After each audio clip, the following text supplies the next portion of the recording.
వలన అన్నట్టుగా వర్మని ఇప్పుడు తెలుగుదేశం వాళ్ళు అంటే ముఖ్యంగా ఒక రకంగా చంద్రబాబే వర్మకు అన్యాయం చేశాడు. దానివల్ల అలుసైపోయాడు వర్మ. వర్మకు కానీ ఎమ్మెల్సీ ఇచ్చుంటే నాగబాబుకి ధైర్యం ఉండేది కాదు. వర్మ గురించి కర్మ అనే పద్ధతిలో ఆయన మాట్లాడాడు. నాగబాబు నేను చాలాసార్లు చెప్తుంటా, ఆయన అతి తెలివిగా మాట్లాడుతుంటాడు. కావాలని ఆయన కర్మ అనే పదం వాడాడు, వర్మ అనే పదం వాడకుండా, అంటే ఆ రైమింగ్ వచ్చేట్టుగా. అంటే ఆయన ఏం మాట్లాడాడంటే, పిఠాపురంలో పవన్ కళ్యాణ్ గెలుపుకు నేనే దోహదం చేశాను ఎవరైనా అనుకుంటే అది వాళ్ళ కర్మ అని మాట్లాడాడు. అంటే ఇది వర్మ కోసం ఉద్దేశించి ఆయన కర్మని పెట్టాడు. ఆయన ముందుగా తెలివిగా అవన్నీ ప్లాన్ చేసుకొని వచ్చి మాట్లాడినట్టుగా అర్థం. అదేదో ఆవేశంలో మాట్లాడింది కాదు, పవన్ కళ్యాణ్కి తెలియకుండా కూడా మాట్లాడింది కాదు.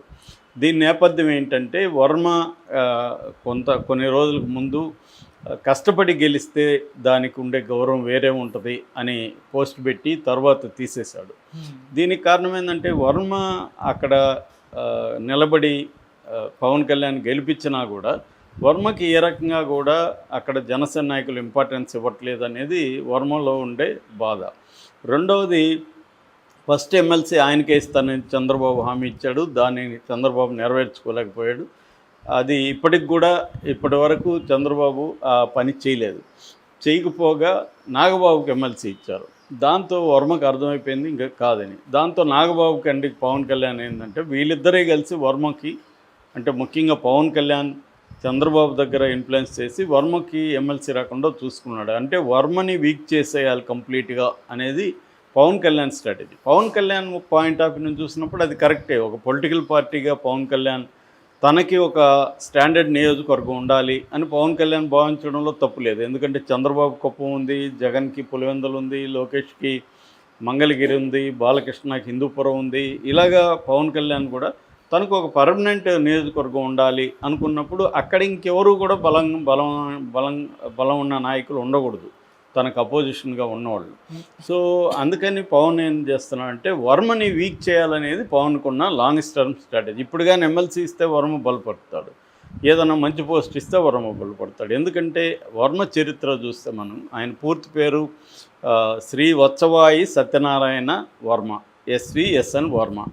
ఆయన 2009లో రాజకీయాల్లోకి వచ్చాడు. 2009లో తెలుగుదేశం టికెట్ తరపున ఆయన పోటీ చేసినప్పుడు అక్కడ వంగగీత గెలిచింది. కానీ ఎంత మెజార్టీతో గెలిచింది? కేవలం 1000 ఓట్ల మెజార్టీతో గెలిచింది. అంటే వర్మకి అప్పటికే 2009కే అక్కడ స్ట్రాంగ్ ఉంది. 2014లో తెలుగుదేశం టికెట్ అయినప్పుడు వర్మ ఇండిపెండెంట్గా పోటీ చేశాడు. ఇండిపెండెంట్గా పోటీ చేసి పెండం దొరబాబు మీద గెలిచాడు. ఎంత మెజార్టీతో గెలిచాడు? 47,000 ఓట్ల మెజార్టీతో గెలిచాడు. అంటే 57.9% మెజార్టీతో ఆయన గెలిచాడు. అంటే గెలిచినప్పుడేమో చాలా పెద్ద మెజార్టీతో గెలుస్తున్నాడు వర్మ, ఓడిపోయినప్పుడు చాలా మైనర్గా ఓడిపోతున్నాడు. అంటే క్లియర్గా వర్మకి స్ట్రాంగ్గా అక్కడ ఉంది. దాని తర్వాత మళ్ళీ తెలుగుదేశంలో చేర్చుకున్నారు వీళ్ళు, గెలిచిన రెబల్గా ఆయన చేసినాక. తర్వాత 2019లో పెండెం దొరబాబు చేతిలో వర్మ ఓడిపోయాడు. అప్పుడు కూడా ఆయనకి 36.6% ఓట్లు వచ్చాయి వర్మకి. కేవలం 14,000 మెజార్టీతో మాత్రమే పెండెం దొరబాబు గెలిచాడు. అంటే జగన్ వేవ్ ఉన్న సమయంలో కూడా 36% ఓట్లు తెచ్చుకోగలిగాడు వర్మ. ఆ తర్వాత కూడా 2020-21 కరోనా టైంలో కూడా వర్మ ప్రజలతోనే ఉన్నాడు. ఇంట్లో వాళ్ళు వద్దని వారిస్తున్నా కూడా కరోనా టైంలో ఇంట్లో కూర్చోకుండా ఆయన జనంలో ఉంటూ తన హెల్త్ను కూడా పక్కన పెట్టేసి ఆయన ప్రజల్లో ఉంటూ ప్రజలకు ఆహారం ఇతర ఇవి అందించడంలో ఆయన నిమగ్నమయ్యాడు. అందువల్ల ప్రజల్లో ఆయనకు మంచి ఇదైతే ఉంది.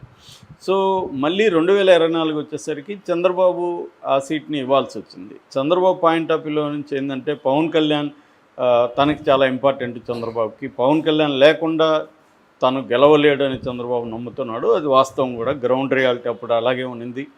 సో ఆ కాంటెక్స్లో పవన్ కోరుకున్న సీటు చంద్రబాబుకి ఇవ్వక తప్పలేదు. అందుకని ఇప్పుడు అక్కడ వర్మ కోఆపరేట్ చేయకపోతే పవన్ ఓడిపోయే అవకాశం ఉంది. పవన్ ఓడిపోతే మళ్ళీ అదొక ఇబ్బంది, మనమే ఓడిచ్చామని కూడా అంటారు. అందుకని వర్మని పవన్ కళ్యాణ్ చంద్రబాబు పిలిచి బొజ్జగించి, నీకు ఇవ్వలేకపోతున్నాను, అయితే నువ్వు కోఆపరేట్ చేస్తే నేను నీకు ఫస్ట్ ఎమ్మెల్సీ నీకే ఇస్తానని. వర్మకు కూడా అర్థమైంది, మనకి తెలుగుదేశానికి చాలా ఇంపార్టెంట్ పవన్ కళ్యాణ్తో పొత్తు. అలాంటి పవన్ కళ్యాణ్ కోరుకున్నప్పుడు మనం త్యాగం చేయక తప్పదని వర్మ కూడా డిసైడ్ అయ్యాడు.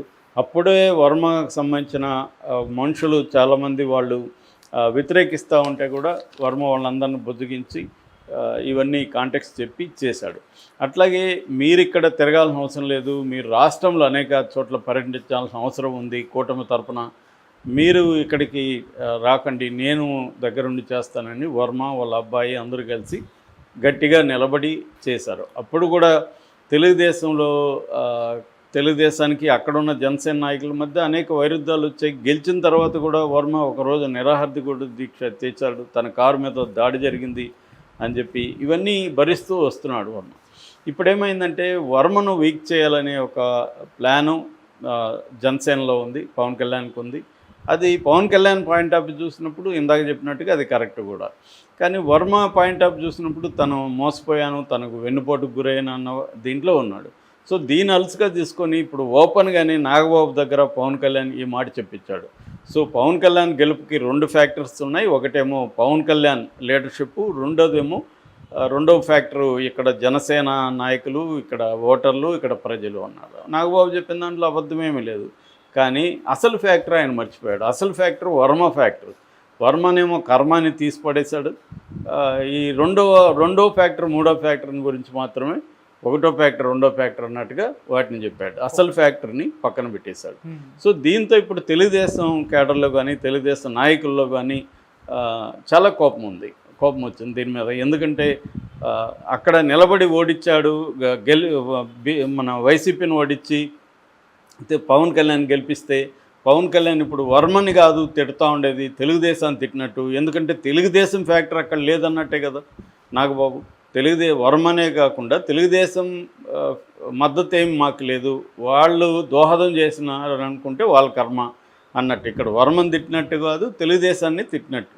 సో తెలుగుదేశం లేకుండా మేము గెలిచాము, పవన్ కళ్యాణ్ మా కేడరు జనం ఇంతే అన్నట్టుగా ఆయన చెప్పడం అంటే తెలుగుదేశం రోల్ను కూడా తగ్గించినట్టు.